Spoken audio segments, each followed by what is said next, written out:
بسم الله الرحمن الرحيم طه ما أنزلنا عليك القرآن لتشقى إلا تذكرة لمن يخشى تنزيلا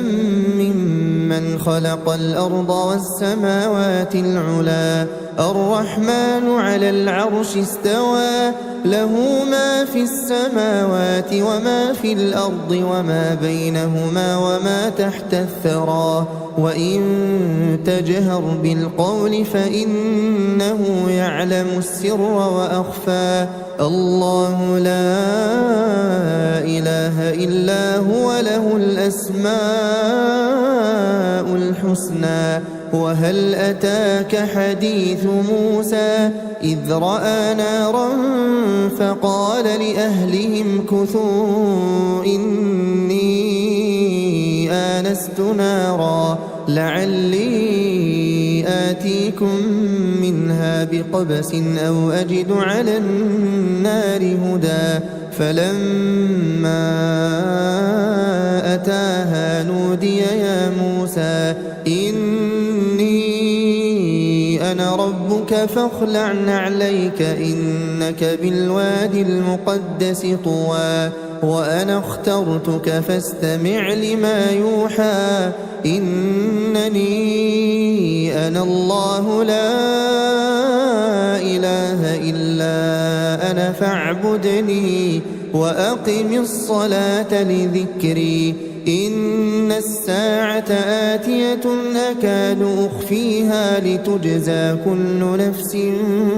بما تسعى فلا يصدنك عنها من لا يؤمن بها واتبع هواه فتردى وما تلك بيمينك يا موسى قال هي عصاي أتوكأ عليها وأهش بها على غنمي ولي فيها مآرب أخرى قال ألقها يا موسى فألقاها فإذا هي حية تسعى قال خذها ولا تخف سنعيدها سيرتها الأولى واضمم يدك إلى جناحك تخرج بيضاء من غير سوء آية أخرى لنريك من آياتنا الكبرى اذهب إلى فرعون إنه طغى قال رب اشرح لي صدري ويسر لي أمري واحلل عقدة من لساني يفقه قولي واجعل لي وزيرا من أهلي هارون أخي أشدد به أزري وأشركه في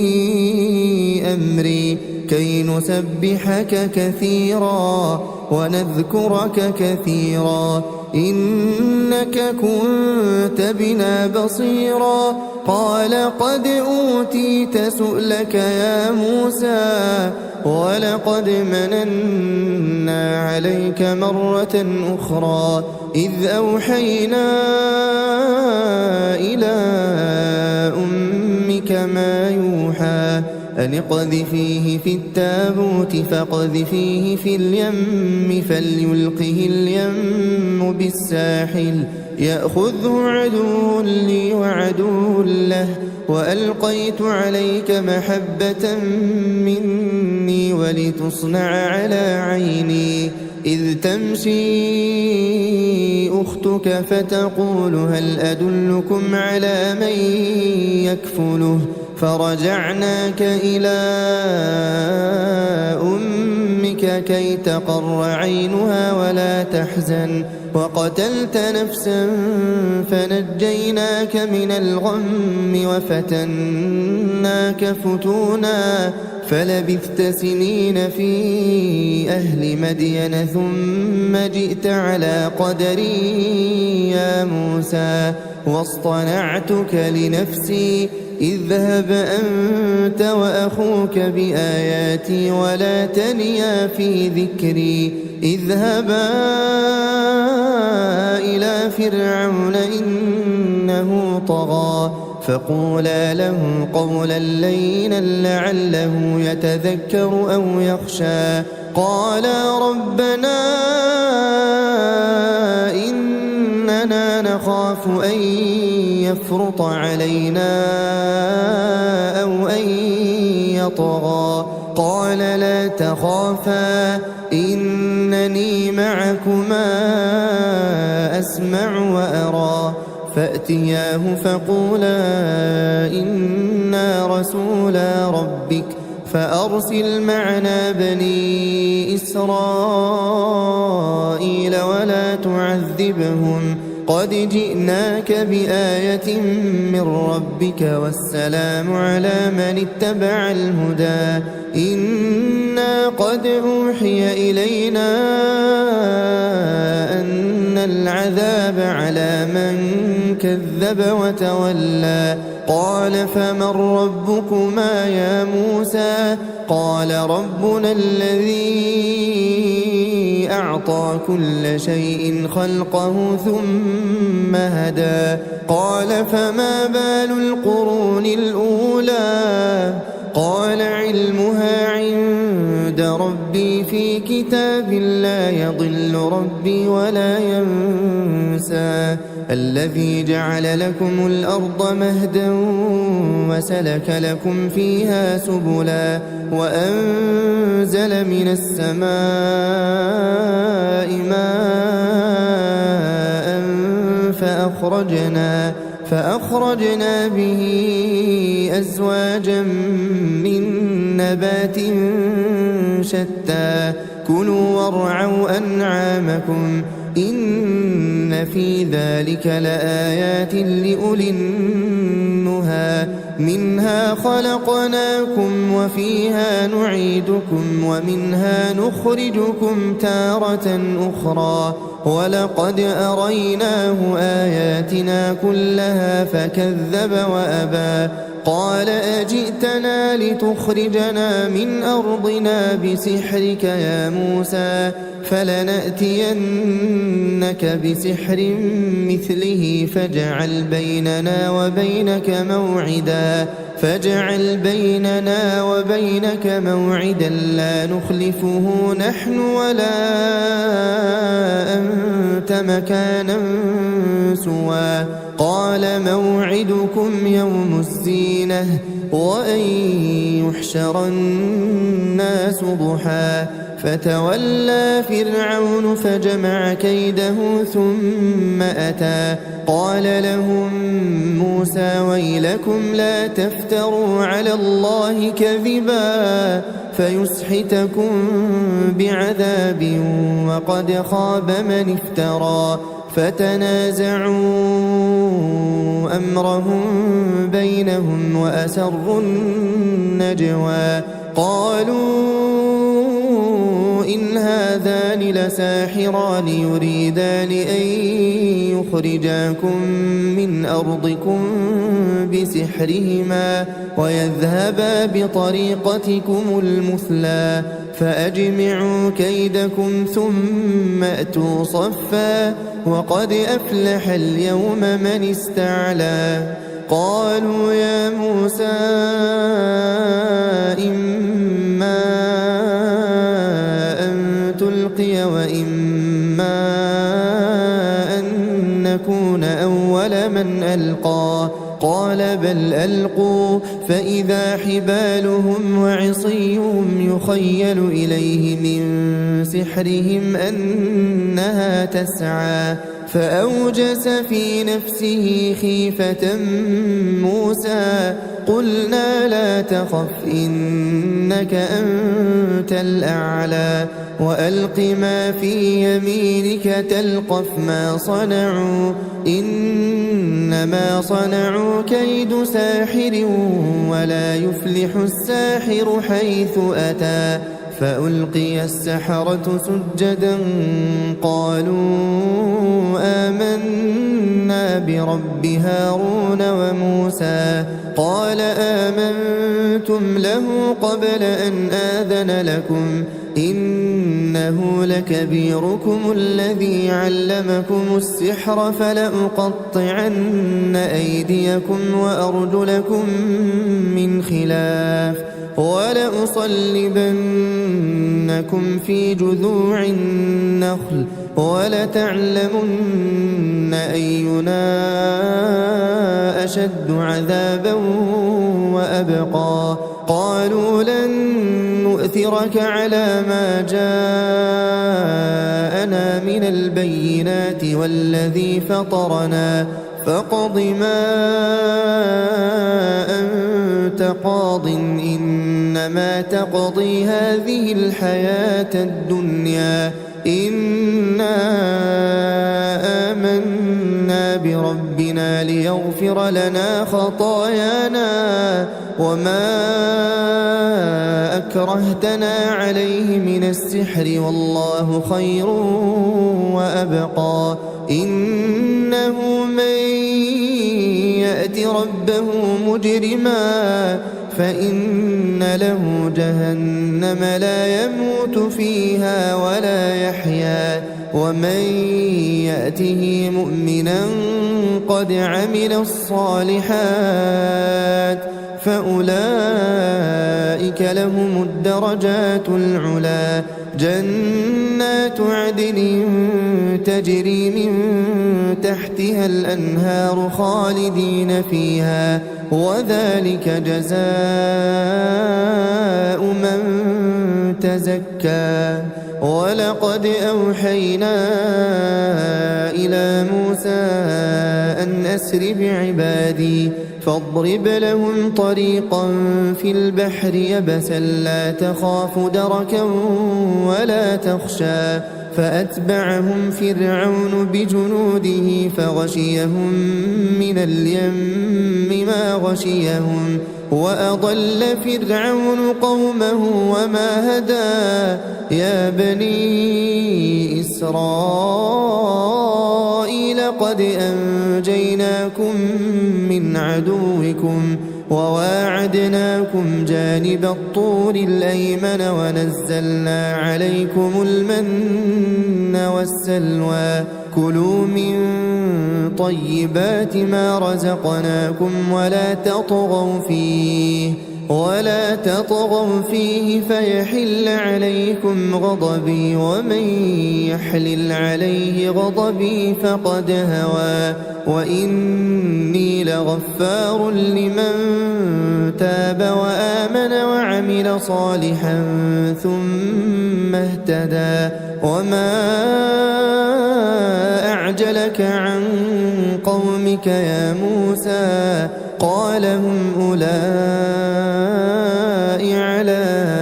أثري وعجلت إليك رب لترضى قال فإنا قد فتنا قومك من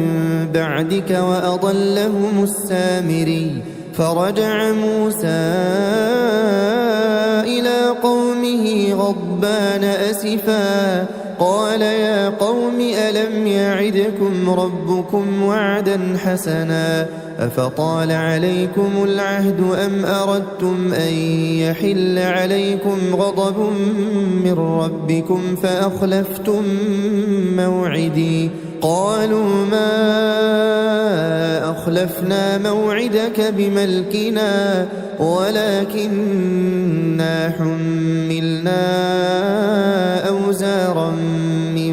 زينة القوم فقذفناها فكذلك ألقى السامري فأخرج لهم عجلا جسدا له خوار فقالوا هذا إلهكم وإله موسى فنسي أفلا يرون ألا يرجع إليهم قولا ولا يملك لهم ضرا ولا نفعا ولقد قال لهم هارون من قبل يا قوم إنما فتنتم به وإن ربكم الرحمن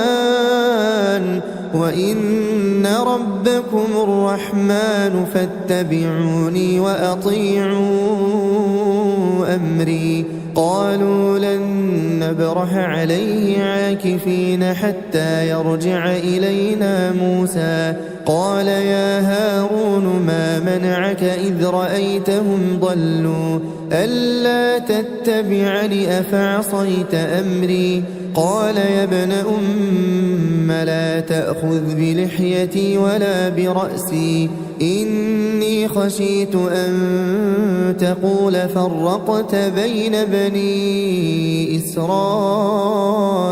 ولم ترقب قولي قال فما خطبك يا سامري قال بصرت بما لم يبصروا به فقبضت قبضة من أثر الرسول فنبذتها وكذلك سولت لي نفسي قال فاذهب فإن لك في الحياة أن تقول لا مساس وإن لك موعدا لن تخلفه وانظر إلى إلهك الذي ظلت عليه عاكفا لنحرقنه ثم لننسفنه في اليم نسفا إنما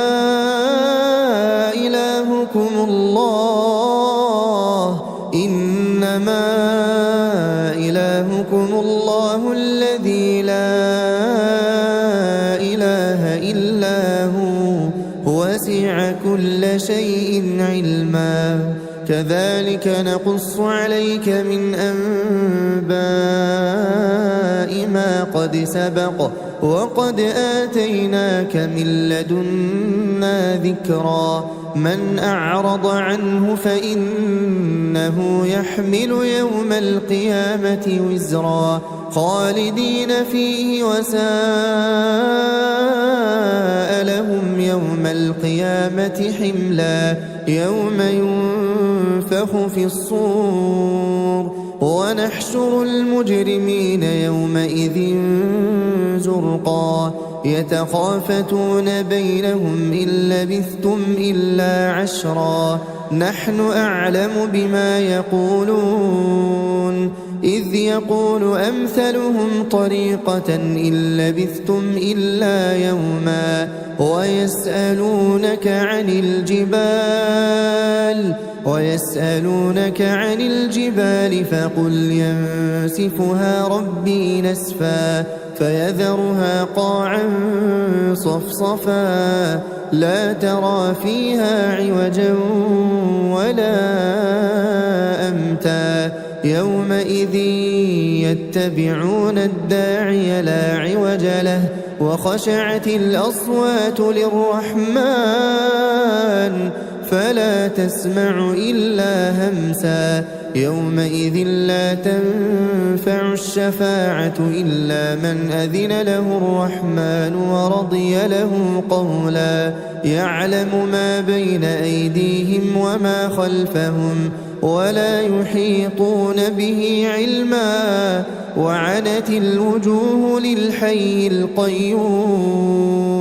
وقد خاب من حمل ظلما ومن يعمل من الصالحات وهو مؤمن فلا يخاف ظلما ولا هضما وكذلك أنزلناه قرآنا عربيا وصرفنا فيه من الوعيد لعلهم يتقون أو يحدث لهم ذكرا فتعالى الله الملك الحق ولا تعجل بالقرآن من قبل أن يقضى إليك وحيه وقل رب زدني علما ولقد عهدنا إلى آدم من قبل فنسي ولم نجد له عزما وإذ قلنا للملائكة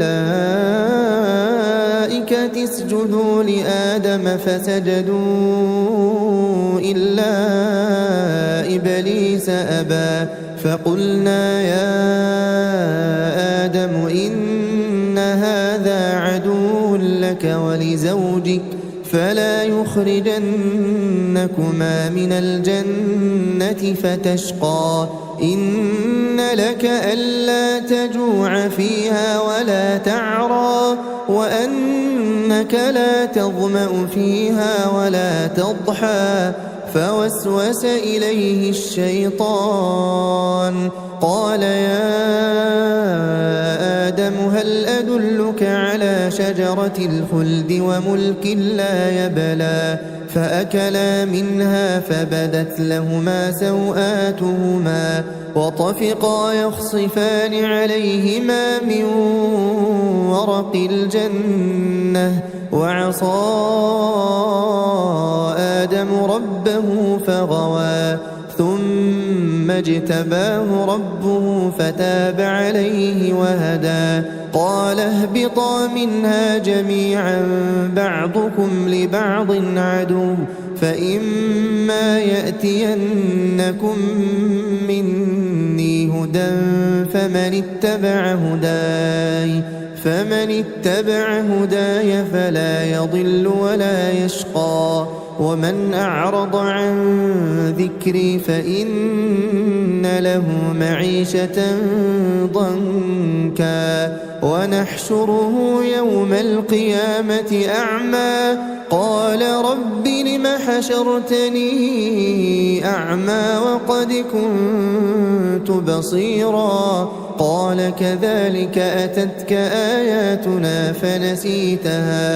فنسيتها وكذلك اليوم تنسى وكذلك نجزي من أسرف ولم يؤمن بآيات ربه ولعذاب الآخرة أشد وأبقى أفلم يهد لهم كم أهلكنا قبلهم من القرون يمشون في مساكنهم إن في ذلك لآيات لأولي النهى ولولا كلمة سبقت من ربك لكان لزاما وأجل مسمى فاصبر على ما يقولون وسبح بحمد ربك قبل طلوع الشمس وقبل غروبها ومن آناء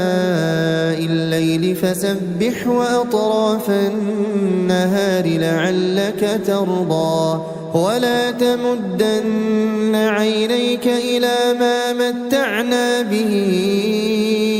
أزواجا منهم زهرة الحياة الدنيا لنفتنهم فيه ورزق ربك خير وأبقى وأمر أهلك بالصلاة واصطبر عليها لا نسألك رزقا نحن نرزقك والعاقبة للتقوى وقالوا لولا يأتينا بآية من ربه أولم تأتهم بينة ما في الصحف الأولى ولو أنا أهلكناهم بعذاب من قبله لقالوا ربنا لولا أرسلت إلينا رسولا فنتبع آياتك من قبل أن نذل ونخزى قل كل متربص فتربصوا فستعلمون من أصحاب الصراط السوي ومن اهتدى.